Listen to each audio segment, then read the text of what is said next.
নমস্কার, সকলে কেমন আছেন? নতুন আরও একটি ডেইলি ব্লগে আপনাদের সকলকে জানাই অনেক অনেক স্বাগত। আমি অনুশ্রী চলে এসেছি আবারও নতুন একটি ভিডিও নিয়ে। আশা করছি আজকের ভিডিওটাও আপনাদের ভালো লাগবে। যদি আমার ভিডিও ভালো লাগে অবশ্যই আমার পাশে থাকবেন, আমার চ্যানেলটাকে ভালোবাসা দেবেন। সকালবেলা ঘুম থেকে ওঠার পরে যে সমস্ত কাজকর্মগুলো করি তার অর্ধেক তো প্রায় দিনই তোমাদের শেয়ার করি। তো আজকেও তাই। তো সকালবেলা ঘুম থেকে উঠে টুকটাক ওপরের কাজ করে নিয়ে চলে গিয়েছিলাম নিচে, যখন মিষ্টি উঠে পড়েছিল।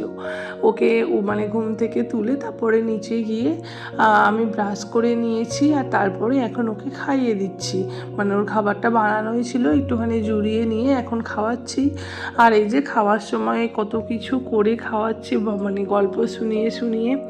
তো খাইয়ে টাইয়ে নিয়ে না ওকে সব রাতের বাসি জামাটা চেঞ্জ করিয়ে দিয়ে আবার এখন একটা নতুন অন্য জামা পরিয়ে দিয়েছি।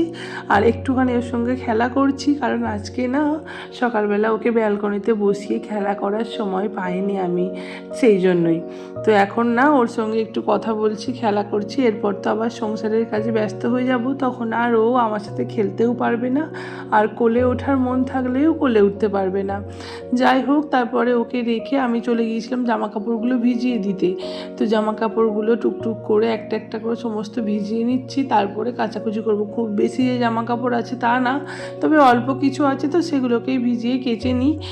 কেচে নেওয়ার পরে আবার আরও অন্যান্য কাজ আছে, তো জামা কাপড়গুলোকে ভিজিয়ে রেখে না আমি চলে এসেছিলাম চা খেতে। আমার শাশুড়ি মাই চা করে, তো বললো যে ও খেয়ে নে আগে, তারপরেই কাজ করবি। তো সেই জন্য আগে খেয়ে নিয়েছিলাম।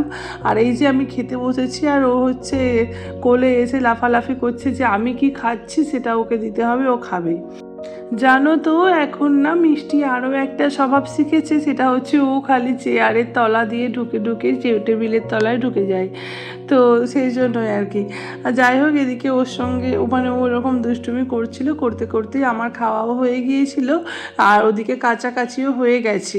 তারপরে না আমি ওগুলোকে রেখে দিয়েছি, মেলতে যাব পরে। আগে রান্নার জল খাবারের ব্যবস্থাটা টুকটাক কিছু অন্তত করে দিয়ে যায়। তো এদিকে না আমি টুকটুক করে কুমড়োগুলো কেটে দিচ্ছি, কারণ এই সময় আমি না কেটে নিলে না তারপরে আর হয়তো সময় পাবো না। আর কেটে দিলে তারপরে মাও টুকটুক করে রান্নাগুলো করতে পারবে, আমি যতটা পারবো এগিয়ে দিয়ে যাব। তো এদিকে কাটছিলাম হচ্ছে পটল, কারণ হচ্ছে পটল আলুর তরকারি হবে, সেই জন্যই। তো ওদিকে পটল কাটার পরে তারপরে আজকে হচ্ছে জলখাবারের জন্য না একটু চিড়ের পোহা করে দেব, তো সেইটাই বানাচ্ছিলাম। তো ওদিকে সবজি কাটা মোটামুটি হয়ে গিয়েছে, এদিকে আমি জলখাবারের জন্য বরের জন্য আর কি তো রান্নাটা করে নিচ্ছি। মেনলি ওর জন্যই জলখাবারটা আরও তাড়াতাড়ি করতে হয়, না হলে এতটা তাড়াতাড়ি করার কোনো প্রয়োজন হয় না। কিন্তু ওর কোনো দিন বেরোনোও থাকে, বা বেরোনো না থাকলেও ওরটা তাড়াতাড়ি করে দেয়া হয়। আর এদিকে পটলগুলোকে ভাজছি, তারপরে পটল আলুর তরকারি করব, সেই জন্য। তো এদিকে রান্না মোটামুটি পটল আলুর তরকারিটা আমি করে দিয়েছিলাম, মা আর কি মশলাটা করে দিয়েছিল। আর এখন ডিমটাকে আমি ভাজবো। আমাদের বাড়িতে না এই ডিম ভেজে ঝালটা ভীষণ হয়, তোমাদের কার কার বাড়িতে হয় অবশ্যই জানিও। আর এটা খেতে তোমরা কে কে ভালোবাসো জানিও। আমাদের বাড়িতে তো সবাই খুব ভালোবাসে, ডিমের কারি, গোটা গোটা ডিমের কারির থেকে এই রান্নাটা ওরা একটু বেশিই ভালোবাসে। যাই হোক, এদিকে আমি পেঁয়াজ আর টমেটোগুলো অর্ধেক ভাজতে দেওয়ার পরেই মা এসে গিয়েছিল, শাশুড়ি মায়ের সমস্ত কাজ ওদিকে হয়ে গিয়েছিল। তো সেই জন্য আমি ছেড়ে দিয়ে চলে এলাম। এখন ঘড়িতে বাজছে 9:45 মতো। তো জামা কাপড়গুলো মেলে দিই। আর আজকে না আগের দিনেও রাতের বেলা বৃষ্টি হয়েছে, তো আজকে মোটামুটি ভালোই ওয়েদার আছে, খুব একটা গরম নেই, কিন্তু রোদ ঝলমলে, বেশ রোদও আছে একটু। আর এই যে জামা কাপড়গুলো সমস্ত কিছু মেলে দিচ্ছি। আজকে না কাজগুলো বেশ তাড়াতাড়ি হয়ে গিয়েছিল, আর সকালেও হয়ে গিয়েছিল। আজকে অনেকটা সকালেও ঘুম থেকে ওঠা হয়েছিল, যদিও সকালে বলতে কি আজকে ওই 5:30টার দিকেই পুরোপুরি উঠে পড়েছি। তো অন্যদিন তো 5:45 এরকম সময় উঠি, তো আবার আজকে তাড়াতাড়ি উঠে পড়েছি খুব সকালে। তো এখন সমস্ত কাজকর্ম হয়ে গিয়েছে, মিষ্টিকে নিচে গিয়ে খাওয়াবো, তারপরে এসে আমার ঘরটা গুছাবো। তো মিষ্টিকে খাইয়ে টাইয়ে ওকে ঘুম পাড়িয়ে দিয়েছি। এখন ঘড়িতে ওই 10:20 মতো বাজছে। তো এখন আমি আমার বিছানাটা গুছিয়ে নিই, কারণ ওপরের অন্যান্য টুকিটাকি কাজগুলো তো করে রেখেছিলাম। তো বিছানাটাই গুছানো হয়নি, মানে আমার ঘরের বিছানাটা তো একটু দেরি করেই গোছানো হয়, তো সেই জন্যই এদিকে আমি টুকটুক করে বিছানাটা গুছিয়ে নিচ্ছি। আর আগের দিন না আমাদের যেহেতু বৃষ্টি হয়েছিল আর কারেন্টও ছিল না, এই জন্য মশারিটা আবার খাটিয়েছিলাম, না হলে যা গরম পড়েছিল মশারি খাটাতাম না এখন।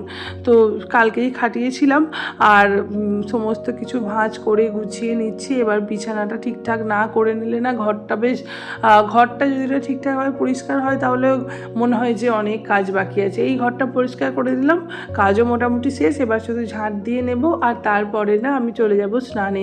তাড়াতাড়ি করে স্নানটা করে নেব, তারপরে আজকে না ভিডিও এডিটও করতে হবে অনেক, কারণ হচ্ছে আর কি জানো তো, এখন তো মিষ্টি ঘুমাচ্ছে, তো এই সময় না আমি স্নান করে এসে বেশ শান্তি মনে না ভিডিওটা এডিটও করে নিতে পারবো। ও উঠলে তো ওর দুরন্তপনা দস্যিপনা সামলাতে এই সমস্ত কাজ আর ভালোভাবে হয়েই ওঠে না, তো সেই জন্যই। যাই হোক, এদিকে ঝাঁট দিয়ে নিচ্ছি। আর তোমরা যারা আমার ভিডিও এতক্ষণ দেখলে তোমাদের অসংখ্য ধন্যবাদ। তোমরা তোমাদের মূল্যবান সময় বার করে যে আমার মতো একজন ছোট ক্রিয়েটরের ভিডিও দেখেছো, এতেই আমি খুশি। আর তোমাদের যদি আমার ভিডিও ভালো লাগে অবশ্যই আমার ভিডিওতে একটা লাইক করো, আমার চ্যানেলে কমেন্ট করে রেখো। আর তোমরা যদি নতুন হয়ে থাকো আমার চ্যানেলে, তবে অবশ্যই আমার চ্যানেলটাকে সাবস্ক্রাইব করো, কারণ তাহলে কি হবে বলো তো, যখন আমি ভিডিও ছাড়বো তখন সবার প্রথমে তোমাদের কাছে আমার ভিডিও যাবে আর তোমরা তোমাদের সময় মতো সেই ভিডিওটা দেখে নিতেও পারবে। ঢুকে যাচ্ছি স্নানে, আর তারপরে মিষ্টির সঙ্গে ওর বাবা খেলা করছিল, তো সেই কিছু মুহূর্ত আমি ক্যামেরাবন্দি করেছিলাম। যাই হোক, ভিডিওটা আর বেশি বড় করছি না, এখানেই শেষ করলাম। তোমরা সকলে ভালো থেকো, সুস্থ থেকো, আর তোমাদের সঙ্গে দেখা হবে নেক্সট ব্লগে। টাটা।